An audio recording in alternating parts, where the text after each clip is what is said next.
Saint Philomena church ഏഷ്യയിലെ തന്നെ ഏറ്റവും ഉയരം കൂടിയ ചർച്ചുകളിലൊന്നായ മൈസൂരിൽ സ്ഥിതി ചെയ്യുന്ന സെന്റ് ഫിലോമിന ചർച്ചാണിത്. ഇത് കാണുമ്പോൾ നമുക്ക് ഏകദേശം വിദേശ രാജ്യത്തെ ചർച്ച് പോലെയൊക്കെയാണ് ഇത് ഫീൽ ചെയ്യുക. ഇന്ത്യയിലാണോ എന്ന് പോലും നമുക്കൊരു സംശയം തോന്നും.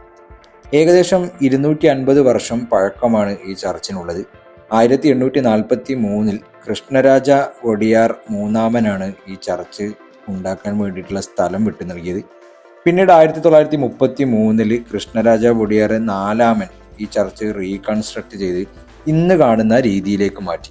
ഈ ചർച്ചിന് സെന്റ് ഫിലോമിന എന്ന പേര് എങ്ങനെ വന്നു എന്ന് കൂടി നോക്കാം. AD 291 ജനുവരി 10 ഗ്രീസിൽ ജനിച്ച ദൈവഭക്തയായ പെൺകുട്ടിയായിരുന്നു സെന്റ് ഫിലോമിന. ഗ്രീസിലെ ചെറിയൊരു രാജകുടുംബത്തിലായിരുന്നു സെന്റ് ഫിലോമിന ജനിച്ചത്. അങ്ങനെ ഇരിക്കെ റോമിലെ രാജാവായിരുന്ന ഡിയോക്ലീഷ്യസ് സെന്റ് ഫിലോമിനയുടെ രാജ്യത്തെ ആക്രമിക്കാൻ വന്നു. രാജാവ് ഈ ഡിയോക്ലീഷ്യസുമായി സന്ധിയിൽ ഏർപ്പെട്ടു. ഡിയോക്ലീഷ്യസ് സെന്റ് ഫിലോമിനയുടെ അച്ഛൻ, അതായത് രാജാവിനോട് ആവശ്യപ്പെട്ടത് മകളെ കല്യാണം കഴിച്ചു തരാനാണ്. ഈ ഒരു തീരുമാനത്തിനോട് രാജാവിനും രാജ്ഞിക്കും എതിർപ്പുണ്ടായിരുന്നില്ല. പക്ഷേ സെന്റ് ഫിലോമിന കല്യാണത്തിന് വഴങ്ങിയില്ല. താൻ കർത്താവിൻ്റെ മണവാട്ടിയാകും എന്നായിരുന്നു അവർ ശഠിച്ചിരുന്നത്.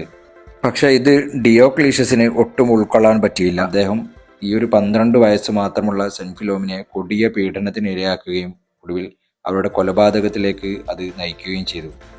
അങ്ങനെ ഉയർത്തപ്പെട്ടു എന്ന് വിശ്വസിക്കുന്ന വ്യക്തിയാണ് സെന്റ് ഫിലോമിന. അപ്പം നിങ്ങൾ മൈസൂർ വിസിറ്റ് ചെയ്യുന്ന സമയത്ത് ഈ ഒരു സെന്റ് ഫിലോമിന ചർച്ച് കൂടി മസ്റ്റായിട്ട് കാണാൻ ശ്രമിക്കുക. അപ്പോൾ നമുക്ക് മറ്റൊരു വീഡിയോയിൽ കാണാം.